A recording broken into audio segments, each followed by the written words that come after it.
औज़ुबिल्लाहिमिनश्शैतानिर्रजीम बिस्मिल्लाहिर्रहमानिर्रहीम अस्सलाम वालेकुम class and welcome back to lecture number 7 for the course of numerical solution for PDs। अच्छा students, आज के लेक्चर में हमारा जो फोकस होगा वो डिफरेंशियल ट्रांसफॉर्मेशन टेक्निक्स के ऊपर होगा। डिफरेंशियल ट्रांसफॉर्मेशन टेक्निक का जो तरीका है, ये तरीका न्यूमेरिकल सॉल्यूशन कैलकुलेट करने के लिए होता है।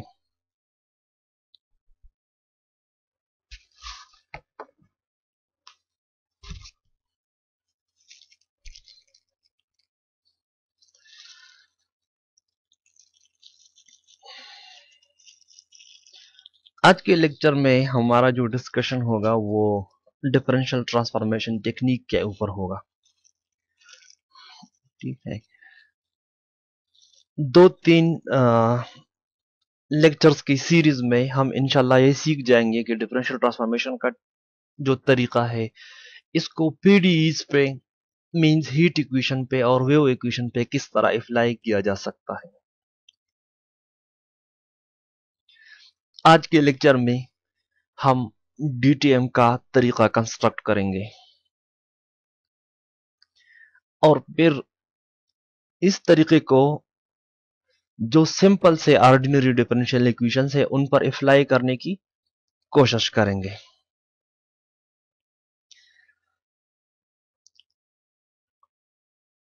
इस लेक्चर की कंटिन्यूएशन में हम मैटलैब कोड्स भी डिजाइन करेंगे और जो वन डायमेंशन यानी ऑर्डिनरी डिफरेंशियल इक्वेशन से जो आइडिया हमारा बनेगा, जो भी कॉन्सेप्ट बनेगा, उसी कॉन्सेप्ट को फिर अप्लाई करेंगे टू डायमेंशनल प्रॉब्लम्स पे, मींस पार्शियल डिफरेंशियल इक्वेशंस पे। ठीक है, तो चलिए स्टूडेंट्स देखते हैं कि आज की लेक्चर्स में हमारे साथ क्या क्या है। Power series and Taylor series expansion, this is the basic idea of analytical theory. ठीक है, every one of you is familiar with this, सब इसके बारे में जानते हो कि पावर सीरीज क्या होता है, टायलर सीरीज क्या होता है। जस्ट टू रिवाइज मैं इसके कुछ थोड़े बहुत डिफिनीशंस बता दूंगा। ठीक है, और ये बताना इसलिए भी जरूरी है क्योंकि इनका जो कॉन्सेप्ट है वो डायरेक्ट लिंक है डीटीएम के तरीके के साथ। ठीक है, डीटीएम का तरीका डिजाइन करेंगे और पावर सीरीज और टेलर सीरीज से जो कॉन्सेप्ट हमें मिला है, we will combine that concept with DTM. Okay, we will also study some properties in the one dimension, means in case of ordinary differential equation we will study some properties of the DTM. We will apply the method of DTM to ordinary differential equations also. ठीक है, इसके codes construct करेंगे, MATLAB codes की construction होगी और कुछ examples भी solve होंगे। ठीक है, so this is in our today's lecture. चलिए स्टूडेंट्स, पावर सीरीज से शुरू करते हैं कि पावर सीरीज है क्या। The power series of a function is defined as f of x is equal to c naught plus c1x plus c2x square plus c3x cube up to infinity। ठीक है जी, equation के right hand side पे जो expansion नजर आ रहा है, ये expansion small f of x का पावर सीरीज एक्सपेंशन कहलाता है। ऑलरेडी आप एक्सपोनेंशियल का पावर सीरीज जानते हो, साइन का पावर सीरीज जानते हो, कास का पावर सीरीज ऑलरेडी आप लोग जानते हो इसके बारे में।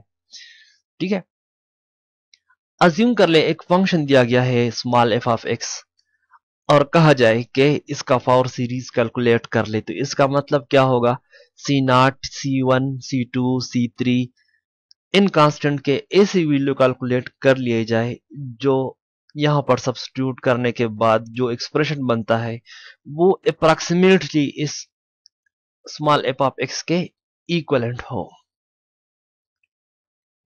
ठीक है, तो अगर ये टास्क हो तो इन कांस्टेंट को कैलकुलेट करना बहुत ही आसान है। सी नॉट कैलकुलेट करने के लिए सिंपली आपने क्या करना है, आपने इक्वेशन में एक्स की जगह 0 सब्स्टिट्यूट कर देना है। ठीक है, सो यहां पर भी 0 सब्स्टिट्यूट हो जाएगा। साथ यहां पर तो कोई एक्स है ही नहीं, तो सी नॉट रहेगा। यहां पर 0 सब्स्टिट्यूट हो जाएगा, C1 मल्टीप्लाइड बाय 0 खत्म हो जाएगा, C2 मल्टीप्लाइड बाय 0 भी खत्म हो जाएगा। ऑनवर्ड जितने भी कांस्टेंट आ रहे हैं इस सीरीज में, सारे के सारे कांस्टेंट खत्म हो जाएंगे। ठीक है, तो हमें सिर्फ एक एक्सप्रेशन मिलेगा, C naught is equal to F80। ठीक है, अब C नॉट तो हमने कैलकुलेट कर लिया, अब बारी है C1 के कैलकुलेशन की। तो C1 को कैलकुलेट करने के लिए student x is equal to 0 substitute नहीं कर सकते। ठीक है, लेकिन अगर हम इसी फंक्शन का डिराइवेटिव कैलकुलेट कर लें और उसी डिराइवेटिव में x is equal to 0 substitute कर देंगे तो हमें डायरेक्टली C1 की वैल्यू मिल जाएगी। जरा विजुअलाइज कर ले कि इसकी डेरिवेटिव क्या होगी। f डैश होगा equivalent C1 plus 2C2x plus 3C3x square up to so on. So after that, if you substitute x equal to 0, you will get C1 is equal to f dash at 0. ठीक हो गया। C2 के calculation के लिए मुझे function का second derivative चाहिए होगा। इस एक्सप्रेशन का सेकंड डेरिवेटिव कैलकुलेट कर ले, उसमें x की जगह 0 सब्स्टिट्यूट कर ले, you will get the value of C2 is equal to 1/2 f double dash at 0। ठीक हो गया। सिमिलरली C3 को कैलकुलेट करने के लिए हमें फंक्शन का थर्ड डेरिवेटिव लेना होगा और थर्ड डेरिवेटिव लेने के बाद x की जगह 0 सब्स्टिट्यूट करना होगा। तो एक साइड पे हमारे साथ होगा 3 multiplied by 2 multiplied by C3, दूसरे साइड पे होगा equal to f triple dash at 0। 3 multiplied by 2 is actually 3 factorial, so we will write C3 is equal to 1 by 3 factorial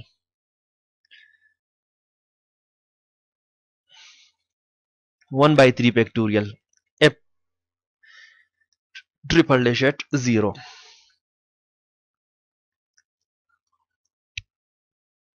अगर जनरल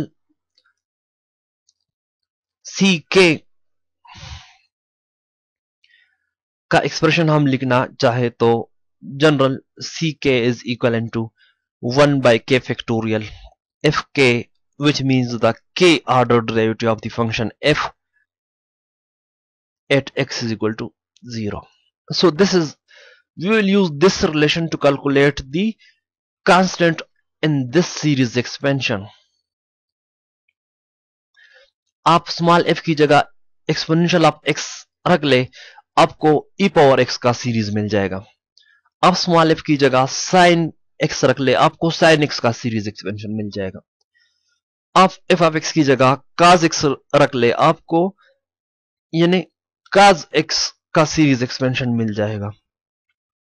ठीक है, अच्छा, पावर सीरीज के कंस्ट्रक्शन पे और इनकी यानी मैटलैब में पावर सीरीज को कैलकुलेट करने पे पहले ही मेरा एक वीडियो लेक्चर पड़ा हुआ है, जिसका लिंक यहाँ पर आपको नजर आएगा। ठीक है, यहाँ पर लिंक नजर आ जाएगा, तो उसी लिंक पर क्लिक कर ले और चले जाए मैटलैब में पावर सीरीज का कंस्ट्रक्शन किस तरह होता है वो देख ले। ठीक है, ऑलरेडी 1 साल पहले मैंने इस पे एक लेक्चर बनाया हुआ था, वैसे ही यानी बाय हॉबी, तो उसको आप देख ले। तो इसी तरीके से हमें कोई भी फंक्शन दिया गया हो तो उसका जो पावर सीरीज एक्सपेंशन है वो हम कैलकुलेट कर सकते हैं। अब इसमें एक बात और भी नोट करने के काबिल है कि यहाँ पे CK के एक्सप्रेशन को आप जरा देख लें। इसमें हम वैल्यूज यूज कर रहे हैं at x is equal to 0 पे फंक्शन के जितने भी इंफॉर्मेशन है डेरिवेटिव्स के, वो इंफॉर्मेशन हम यूज कर रहे हैं। तो जो सीरीज बनेगा ना, वो 0 के नेबरहुड में फंक्शन के साथ एग्री करेगा। ये सीरीज राइट हैंड साइड पे जो सीरीज बन रहा है, ये सीरीज सपोज ये मैंने एक्स एक्सेस ले लिया, ये रहा x इज इक्वल टू 0, तो 0 के इर्द गिर्द थोड़े से फासले पर ये सीरीज इस फंक्शन के इक्वलेंट होगा अप्रॉक्सीमेटली। नेबरहुड के बाहर ये सीरीज इसी फंक्शन के इक्वलेंट नहीं होगा। यहाँ पे रेडियस ऑफ कन्वर्जेंस की आइडिया बहुत इंपॉर्टेंट है, लेकिन वो रियल एनालिसिस की तरफ चली जाएगी बात, तो रेडियस ऑफ कन्वर्जेंस पे बात नहीं करते। फिलहाल यहां पर सिर्फ ये समझना जरूरी है कि ये जो सीरीज बनेगा ये 0 के किसी रीजनेबल नेबरहुड पे इसी फंक्शन के साथ एग्री करेगा। ठीक है, हमें किसी और जगह अगर फॉर एग्जांपल फंक्शन की सीरीज अप्रोक्सीमेशन की जरूरत हो तो हम क्या करेंगे स्टूडेंट, टेलर सीरीज का जो आइडिया है उसको इंप्लीमेंट करेंगे। अच्छा, ये कोएफिशिएंट्स अगर हमें मालूम हो तो इससे फंक्शन की जो रिकंस्ट्रक्शन है वो इस तरह होगी, f of x is equal to summation k is equal to 1 up to m c k x power k। ठीक है, summation k is equal to 1 up to m, m मैंने इसलिए रख लिया कि ओरिजिनल जो सीरीज है वो तो हमारे साथ इनफाइनाइट है, लेकिन मैंने इन्फिनिटी की जगह m रखा हुआ है। उसकी रीजन ये है स्टूडेंट्स के प्रैक्टिकल अगर हम करना चाहे तो हम इनफाइनाइट कोएफिशिएंट्स कैलकुलेट नहीं कर सकते।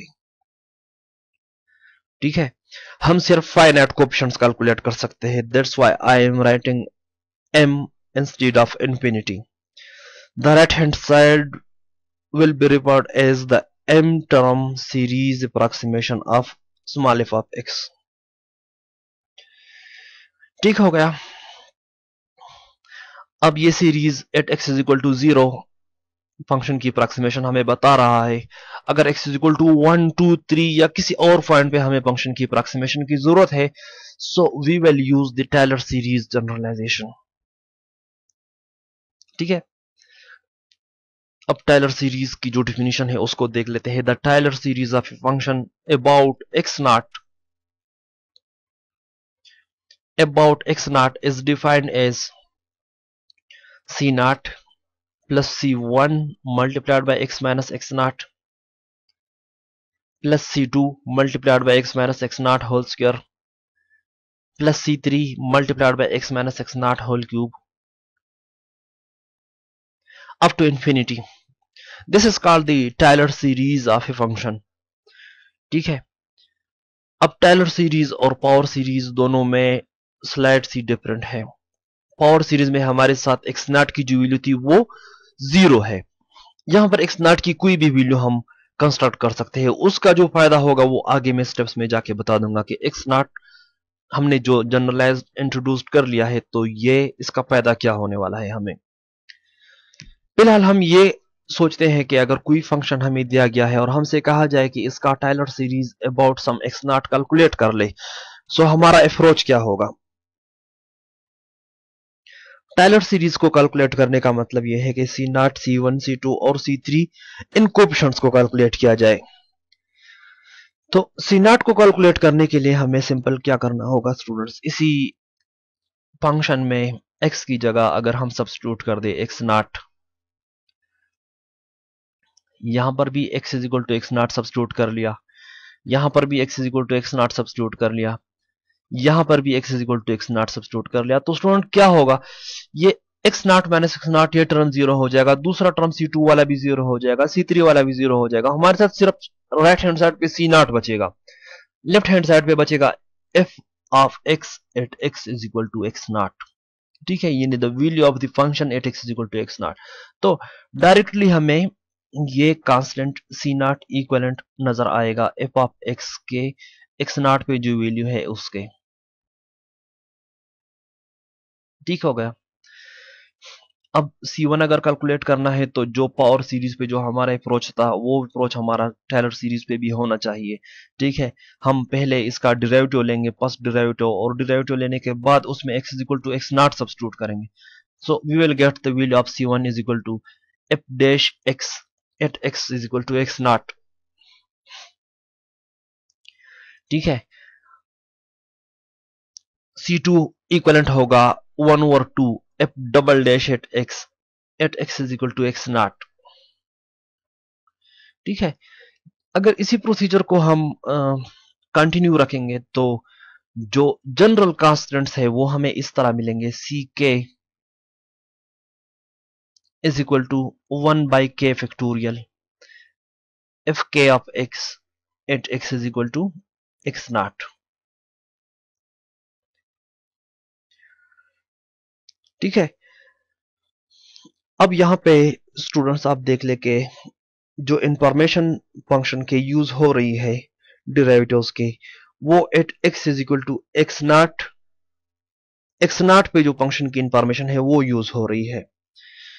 तो जो हमारा टेलर सीरीज बनेगा वो इसी फंक्शन के साथ एग्री करेगा एक्स नॉट की नेबरहुड में।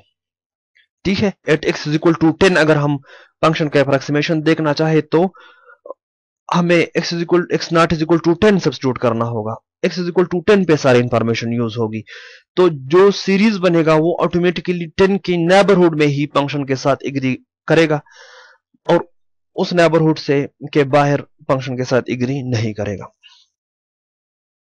ठीक है, सो अगर ये कांस्टेंट मालूम हो तो इन कांस्टेंट को हमने इसी सीरीज में सब्स्टिट्यूट करके टेलर सीरीज आसानी से अप्रोक्सीमेट कर सकते हैं।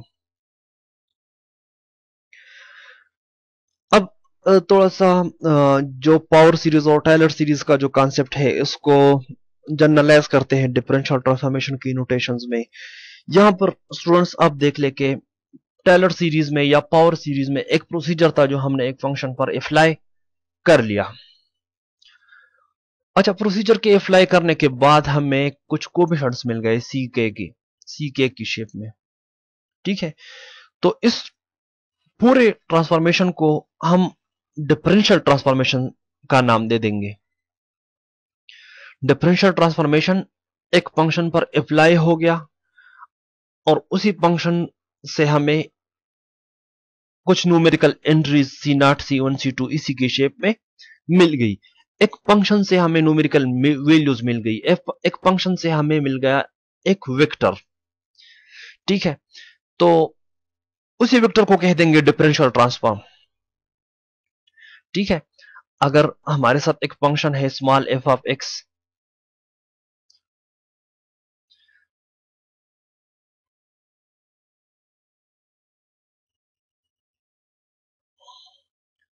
तो स्मॉल f ऑफ x का डिफरेंशियल ट्रांसफॉर्मेशन कहलाएगा capital F of k। k is a natural number. ठीक है, और ये डिफरेंशियल ट्रांसफॉर्म, ये कैपिटल F कैलकुलेट किस तरह होगा, 1/k factorial F k of x at x is equal to x naught, exactly the same relation which we have used for the Taylor series approximation। ठीक है, तो एक procedure DTM जो small f of x पर apply हो गया according to this formulation, और हमें एक वेक्टर मिल गई capital F of k। This capital F of k is called the DTM of small f। अगर हमारे साथ स्मॉल g ऑफ x होगा तो उसका DTM capital G of x से रिप्रेजेंट होगा और उसका जो फॉर्मूला है वो अकॉर्डिंगली यहां पर चेंज हो जाएगा। ठीक है, this capital F is called the DTM of small f of x। अब अगर फॉर एग्जांपल हमें फंक्शन f ऑफ x दिया गया हो और हमें कैपिटल F ऑफ k यानी जो वेक्टर है वो कैलकुलेट करना है, तो हमें सिंपली इस रिलेशन को यूज करना होगा। ठीक है, अगर ये कैपिटल F ऑफ k हमें मालूम हो तो इससे स्मॉल f ऑफ x किस तरह कैलकुलेट करेंगे, हमें सिंपली इस f ऑफ k को मल्टीप्लाइड करना है x minus x naught power k से। ठीक है, और ऐड करना है from 0 to infinity. f of k में k इज इक्वल टू 0 आएगा तो f एट 0 में c नॉट पड़ा हुआ है, c not into x minus x naught power 0 plus c1 into x minus x 1 power 1। Exactly यही चीज बनेगा। ठीक है, so one is called the DTM and the other one is called the inverse DTM। अगर function दिया गया है DTM calculate करना है तो पहला रिलेशन यूज होगा, अगर DTM दिया गया है और फंक्शन कैलकुलेट करना है सो इक्वेशन 2 यूज होगा। ठीक है, अब जो DTM है, डिफरेंशियल ट्रांसफॉर्मेशन का जो वेक्टर है, इसमें कुछ प्रॉपर्टीज, अच्छी सी प्रॉपर्टीज होल्ड होती है जो कि आगे जाके हमारी यूज होगी। पहली प्रॉपर्टी यह है कि suppose a function small y of x equivalent है दो और फंक्शंस के समेशन की, y1 of x plus y2 of x। ठीक है, तो क्या इन तीनों फंक्शन का DTM भी आपस में कनेक्टेड होगा, और अगर कनेक्टेड होगा तो इनके आपस में कनेक्शन की रिलेशन क्या होगी? तो इनके DTMs भी इसी तरह कनेक्टेड होंगे। y आपके which is the DTM of small y is equal to y1 of k which is the DTM of small y1 of x plus y2 of k which is the DTM of small y2 of x। यहाँ पे आप ये भी देख सकते हो कि the DTM is actually the linear operator। ठीक है, इसका प्रूफ देख लेते हैं। as capital Y1 of k is the DTM of y1x, therefore y1 of x can be represented as y180 plus y181 multiplied by x plus y182 multiplied by x square up to infinity। Capital Y2 of k is the DTM of y2 of x, therefore y2 of x can be written as y2 of 0 plus y2 of 1 multiplied by x plus y2 of 2 multiplied by x square up to infinity। ठीक है, हमें small y is equal to y1 plus y2 के equivalent दिया गया है, तो small y को इन दोनों के राइट हैंड साइड के जो एस्टिमेट्स है इनको ऐड कर देते हैं, इस एस्टिमेट को और इस एस्टिमेट को। So y of x is equal to y180 plus y280 means these two terms. ठीक है, तरतीब के साथ ऐड करेंगे, x पावर 0 वाले कोएफिशिएंट अलहदा ऐड कर लेंगे, x पावर 1 वाले कोएफिशिएंट अलहदा ऐड कर लेंगे जो कि है y181 y281। इस तरह y182 plus y282 x square up to infinity. अच्छा, y ऑफ x इसके इक्वलेंट आ जाएगा। अब कैपिटल Y आपके हमारे साथ y ऑफ x का DTM है, जिससे हम y ऑफ x को इस तरह लिख सकते हैं, capital Y80 plus capital Y81 multiplied by x at power 1 plus capital Y82 multiplied by x power 2। अब इस इक्वेशन का और इसी इक्वेशन का अगर हम कोएफिशिएंट्स कंपेयर करेंगे तो हमें ये एक्सप्रेशन मिलेगा y80 is equal to y180 plus y280 means ये टर्म हमारा इस टर्म के इक्वलेंट आएगा y180 प्लस y280। इसी तरह y81 is equal to y181 plus y282। Generally we can write y8k is equal to y18k plus y28k, and this is the proof of this property, y8k is equal to y18k plus y28k। Clear हो गया?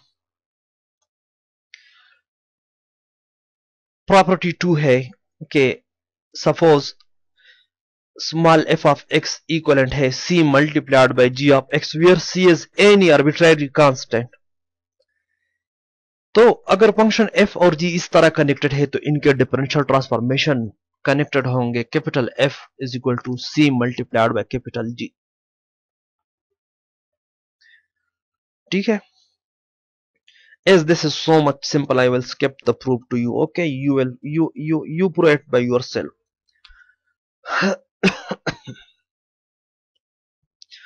Property 3 की तरफ जाते हैं। if small f of x is equivalent to the derivative of g। ठीक है, function f और g में ये कनेक्शन है कि f g के डिराइवेटिव के इक्विवेलेंट है, तो इनके डिफरेंशियल ट्रांसफॉर्मेशन में भी रिलेशन होगा, और वो रिलेशन है capital F of k is equal to k plus 1 divide by k factorial g of k plus 1। ठीक है, this is very interesting result. तो इसका प्रूफ देख लेते हैं। हमने देखना यह है कि जी का डिराइवेटिव का जो डीटीएम है और एफ का डीटीएम है वो आपस में कनेक्टेड किस तरह है। अच्छा, स्मॉल एफ ऑफ एक्स का डीटीएम है हमारे साथ कैपिटल एफ ऑफ के, और स्मॉल जी ऑफ एक्स का डीटीएम है कैपिटल जी ऑफ के। ठीक है, तो जी ऑफ एक्स को हम जी ऑफ के से कंस्ट्रक्ट कर सकते हैं। Summation k starts from zero up to infinity G k into x power k. Small F of x G की डिराइवेटिव की इक्विवेलेंट है, तो जी का डिराइवेटिव कैलकुलेट कर लेंगे। जी का डिराइवेटिव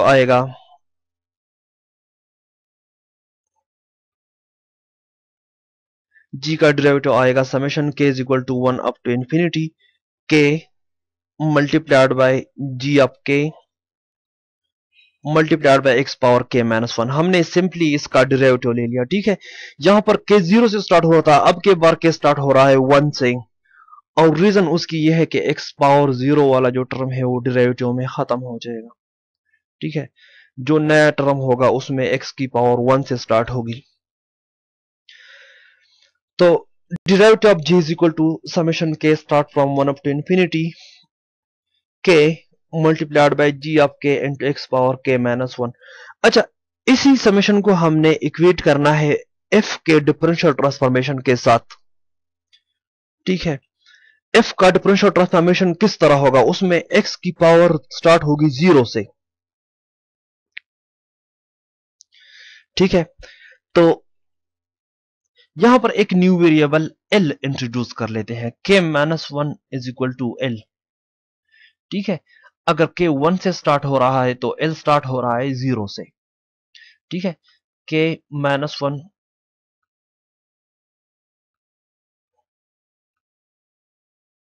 के minus 1 is equal to l. ठीक है, k is equal to l plus 1। ठीक है, अगर के स्टार्ट हो रहा है 1 से, इस इक्वेशन को आप देख ले, के इज इक्वल टू 1, तो एल हमारा स्टार्ट हो रहा है 0 से। तो ये जो ट्रांसफॉर्मेशन है, ये ट्रांसफॉर्मेशन इसी समेशन का ओवरऑल जो शेप है वो चेंज कर देगी। के की जगह हमने के इज इक्वल टू 1 था तो एल इज इक्वल टू 0 हो गया। के हमारे साथ इक्वलेंट है एल प्लस 1 के, तो हमने लगा लिया एल प्लस 1। जी ऑफ के है तो जी ऑफ के एल प्लस 1 हमने लगा लिया। ठीक है, और एक्स पावर एल है, के माइनस 1 है तो एक्स पावर एल हमने लगा लिया। ठीक है, अब इसको हम स्मॉल एफ ऑफ एक्स के साथ कंपेयर कर सकते हैं। सो स्मॉल एफ हमारे साथ इक्वलेंट है डिराइवेटिव ऑफ जी के, तो एफ ऑफ एक्स को हम इस एक्सप्रेशन के डायरेक्टली इक्वलेंट लिख लेंगे। F of x is equal to this thing. ठीक है, अब capital f of k is the DTM of f, जो इक्वलेंट होगा इसी expression k plus 1 factorial divide by k factorial into g of k plus 1। ठीक है, so this is the proof of this theorem. The next property is if f of x is equal to dn yani nth derivative of g, then the dTm of f is equivalent to k plus n pictorial divided by k pictorial into g of k plus n. ठीक है, this is the generalization of property number 3. I will skip the proof of this property and you students will prove it by yourself. Okay, I will just use these properties in our application section. चलिए student, अब एक second order simple सा second order ordinary differential equation consider कर लेते हैं और जो DTM का तरीका है उस पर अप्लाई कर लेते हैं। So the equation in hand is y double prime of x is equal to a multiplied by y prime of x plus b multiplied by y of x is equal to 0, which is a homogeneous second order linear ordinary differential equation with constant coefficients. A and B are arbitrary constants. Is this a second order differential equation? We need two initial conditions to construct the complete solution of the problem. ठीक है, so initial conditions हमने लगाई y at 0 is equal to y naught, y dash at 0 is equal to y1. These are our initial conditions. अब इस पे DTM apply कर ले पहले इक्वेशन पे. So k plus 2 factorial divide by k factorial y at k plus 2. इस बार मैंने property number 3 apply कर ली with n is equal to 2. ठीक है, plus a multiplied by k plus 1 factorial divided by k factorial into y at k plus 1 plus b multiplied by y at k. इस ये जो second middle जो term है इस पे मैंने प्रॉपर्टी नंबर 1 अप्लाई कर ली और लास्ट टर्म पे जो ट्रांसफॉर्मेशन है DTM वो डायरेक्टली अप्लाई कर ली.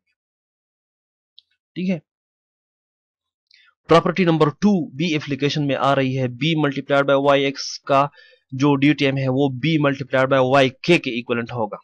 ठीक है, इसको थोड़ा सा सिंप्लीफाइड हम अगर लिख ले तो हमें ये एक्सप्रेशन मिलेगा k plus 2 into k plus 1 y of k plus 2 is equal to minus a multiplied by k plus 1 y at k plus 1 minus b multiplied by y at k. You can rearrange these terms to get y at k plus 2 is equal to minus of a multiplied by y multiplied by k plus 1 y at k plus 1 plus b multiplied by y at k divided by k plus 1 k plus 2 into k plus 1.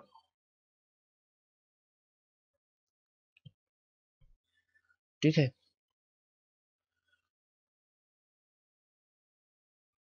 अगर initial conditions पे DTMs को हम apply करते हैं तो हमें ये information मिलती है. Capital Y at 0 is equal to y naught, capital Y at 1 is equal to y1, जो कि गिवन कंडीशंस है. ठीक है, इसी एक्सप्रेशन में आप k is equal to 0 substitute कर ले तो आपको मिलेगा y at 2 is equal to a multiplied by 1 multiplied by y at 1 plus b multiplied by y at 0 divide by 2 plus 1. यानी y एट 0 और y एट 1 से हमें y एट 2 की वैल्यू मिल जाएगी. ठीक है, फिर y एट 1 और y एट 2 से y3 की वैल्यू मिल जाएगी. इस तरह एक रिकरेंस रिलेशन की शेप में जितना हम चाहते हैं उतने हम कोएफिशिएंट्स सोल्यूशन के कोएफिशिएंट्स मालूम कर सकते हैं. अगर y एट के मिल जाएगा स्टूडेंट तो उसका फायदा क्या होगा, उससे हम सोल्यूशन को उस पे इनवर्स ट्रांसफॉर्मेशन अप्लाई करके हम इसी प्रॉब्लम का जो सोल्यूशन है वो मालूम कर सकते हैं. ठीक है, तो आज के लिए आई थिंक के इतना डिस्कशन काफी है. नेक्स्ट क्लास में हम इसी पैटर्न पे कुछ एग्जांपल्स सॉल्व करेंगे और मैटलैब में इसका जो तरीकाकार है उस पे डिस्कशन होगी. ठीक है, फिर नेक्स्ट क्लास में इस तरीके को कोशिश करेंगे कि हम किसी न किसी तरह पार्शियल डिफरेंशियल इक्वेशंस पे जो हीट इक्वेशन है और वेव इक्वेशन है उस पर अप्लाई